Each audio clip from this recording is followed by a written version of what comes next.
Bonita से कुछ जरूरी बात करना चाहता हूँ, अकेले में। हाँ, आप दोनों आराम से बैठ के बातें कीजिए, मैं चलती हूँ। हाँ बोनिता, तुम मेरा कुछ लौटाना भूल गई हो। मैं क्या बोली हूँ? मेरा रुमाल। आपका रुमाल रख लूं? तो कर दे दूंगी मैं, वरना क्या होता है? वरना पति पत्नी में झगड़ा होता है। पता है, अब मुझे भी यही लगने लगा है कि क्योंकि तुमने मेरा रुमाल मुझे नहीं लौटाया, इसीलिए झगड़ा हो रहा है हमारे बीच में। वो तो मैंने धोकर इस्त्री करके अलमारी के ऊपर वाले खाने में रख दिया। मिल गया बोनिता, अब तो रुमाल भी लौटा दिया है तुमने। झगड़े का कोई कारण ही नहीं, तो दोस्ती कर लें। बोनिता, सफेद फूल लाया हूं तुम्हारे लिए। जानती हो, सफेद रंग शांति का प्रतीक होता है। ये जो रिश्ते होते हैं ना, इन्हें बनाना बहुत आसान होता है, पर इन रिश्तों को निभाना बहुत मुश्किल होता है। फूल किताब पर रख रहा हूं।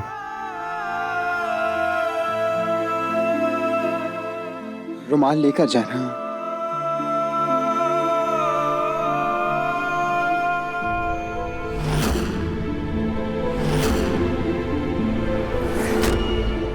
ये पर्दा इस बार तो और ज्यादा फटा हुआ है।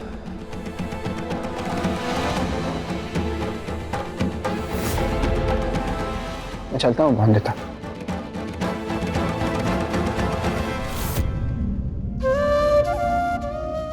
तो कामा, अब ये श्राप वापस लेकर सब ठीक कर देना।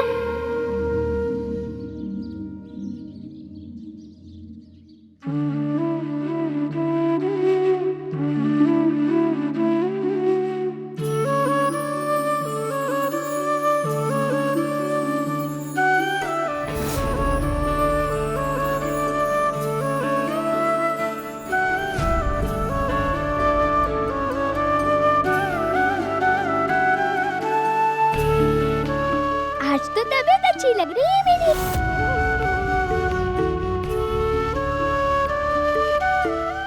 श्राप का असर इतनी जल्दी खत्म हो गया।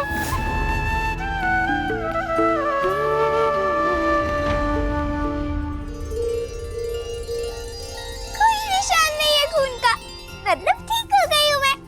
तू ही कह दिया दुर्गा माँ ने अपना श्राप। बहुत बहुत खुश हूँ मैं। पता है पति बाबू, यहाँ हमारा झगड़ा खत्म हुआ और देखो सच में सब अच्छा हो गया। बहुरानी जी, आपको बड़े मालिक ने सरस्वती पूजा में तैयार होकर आने के लिए कहा है। मुझे पता है, काका ससुर जी भी आपके साथ आए हैं मारी बाबू, और वही कह रहे हैं ना पीछे से आपको ये सब बताने के लिए। तो मेरा उत्तर भी दे दो आप उनको, कहना कि आ रही है आपकी बोनिता बहू, और वैसे ही जैसे वो चाहते हैं। नहीं कहा था हमने हैं कि हमारी बोनिता बहू हमेशा खरी उतरेगी हमारी आशाओं पे, है? बहुरानी जी, आपके काका ससुर जी आपके लिए नई रेशमी साड़ी और गहने भिजवाएंगे। आप उसी को पहन करके सरस्वती पूजा में आ जाइएगा। हाँ, वही पहनूंगी। ऐसा कभी हुआ है क्या कि बोनिता बहू ने कभी बात ना मानी है आपके काका ससुर जी की? चल भारी। देखे मालिक, आप हमें भारी मत बोलिए, भले ही आप हमें गधा, उल्लू का मतलब उल्लू बोल लीजिए, पर भारी मत बोलिए। क्यों? तुम्हारी शान घटती है। शान घटती नहीं, शान बढ़ती ही है। पर जब बोनिता बहुरानी जी बोलती हैं तब हम आपको साफ साफ कह देते हैं बड़े मालिक, ये भारी बाबू सिर्फ बोनिता बहुरानी जी ही बोलेंगी, आप भी नहीं।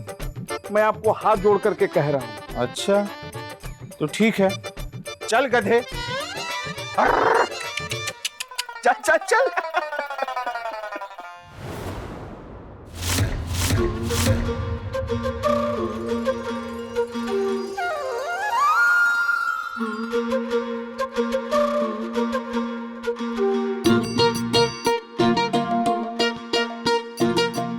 टिंग टिंग टिंग टिंग। हेलो, मैं बॉन्दिता की माँ बोल रही हूँ जमाई बाबू, और मैं बहुत खुश हूँ। जैसे ही आपने बॉन्दिता को सफेद फूल देकर दोस्ती की, वैसे ही सब अच्छा हो गया। भाग गई उसकी बुरी बीमारी। इसीलिए बॉन्दिता ने सोचा है कि वो भी अपने पति बाबू के रास्ते पे ही चलेगी, और आज सरस्वती पूजा के बाद खूब सारी पढ़ाई करेगी आपके साथ। और पिछले 3-4 दिनों में पढ़ाई का जितना नुकसान हुआ है, सबकी भरपाई करेगी बॉन्दिता। और ये वादा है आपकी बॉन्दिता का।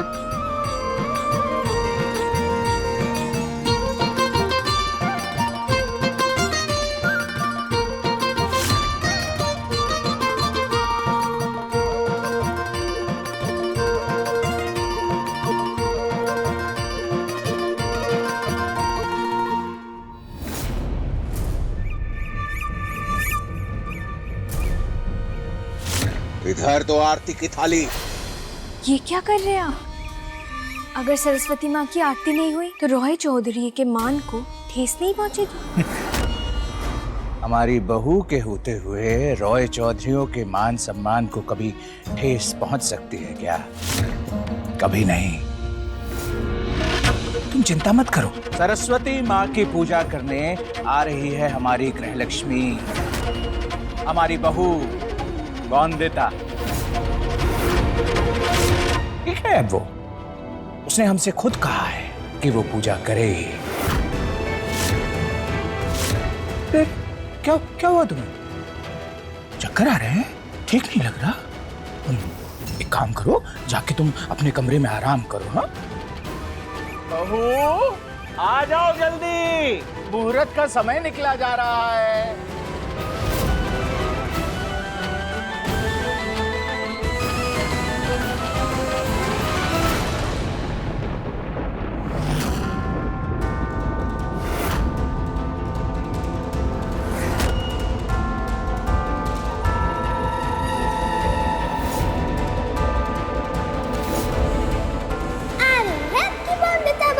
वैसे ही जैसे वो चाहते हैं।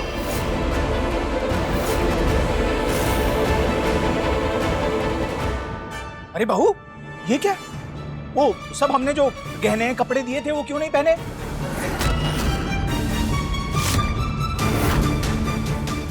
ये तो गलत बात। अच्छा ठीक है, ठीक है, इस समय सवाल जवाब नहीं करते हैं। अभी तो आरती का समय है और घर की लक्ष्मी का ही इंतजार हो रहा था। तो चलो आओ, देर किस बात की। लो, कोई चाहे कितना भी कहता रहे, ये चाबी किसी के हाथ में मत देना।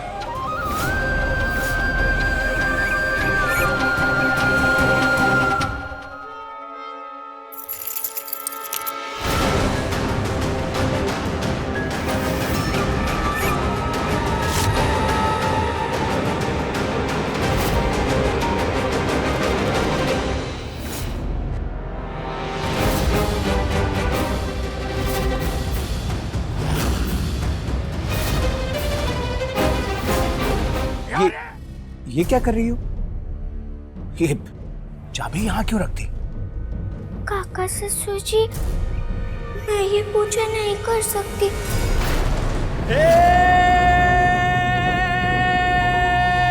और ना ही घर की जिम्मेदारियों की चाबी रख सकती हूँ अपने पास। ये क्या कह रही हो बहू? नहीं, तो गम्मा के सामने उनके चरणों में कसम खाई है कि तुम इन चाबियों को खुद से भी ज्यादा संभाल कर रखोगी। नहीं दूंगी किसी को भी काका ससुर जी, लेती हूँ प्रण। हाँ, लिया तो था मैंने प्रण, पर अब तो कामा खुद ही नहीं चाहती है कि ये जिम्मेदारी उठाऊं मैं, इसीलिए लौटा रही हूँ मैं ये चाबी आपको काका ससुर जी। ऐसा ऐसा क्या हो गया बहू? क्यों कह रही हो तुम ऐसा?